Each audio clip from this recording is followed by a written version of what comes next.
Lorsqu'il arpente les routes anglaises, souvent à toute vitesse, en cycliste confirmé, Anthony Hoyt travaille son coup de pédale et son coup de crayon.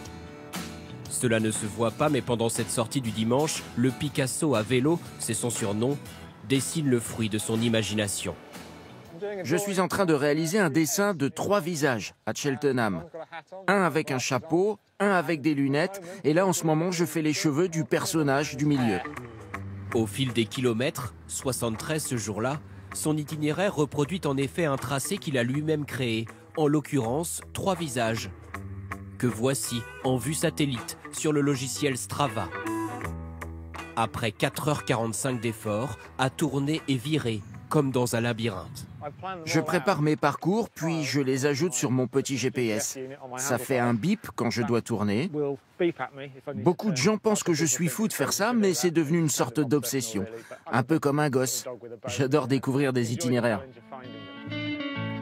Un énorme bonhomme de neige de 142 km à Londres, un renne pour Noël et de multiples portraits, dont celui-ci en Italie. Avec ses œuvres, le cycliste artiste, consultant immobilier de profession, se réconcilie avec le métier de ses rêves, dessinateur, qu'il n'a jamais exercé. Je regarde les cartes. Et dans le cas de Manchester, par exemple, j'ai repéré une tête de canard.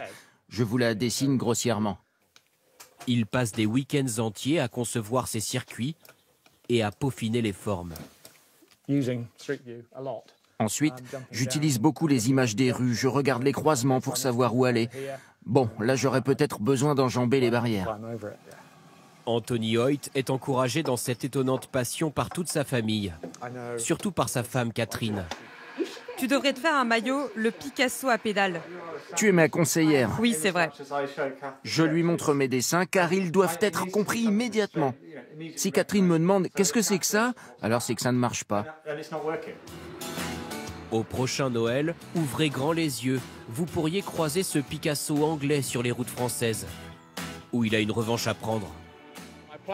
Je voulais faire un dessin à Paris pour Noël l'an dernier, mais à cause de la météo et des crevaisons, je n'ai pas pu le faire. Alors je veux y retourner cette année et j'espère y arriver. Anthony Hoyt ne tire aucun revenu de sa passion, mais récolte parfois des fonds pour des associations. Ce fan du Tour de France, maillot rouge de la créativité, démontre que le vélo n'oublie pas de rester un jeu d'enfant, même à 54 ans.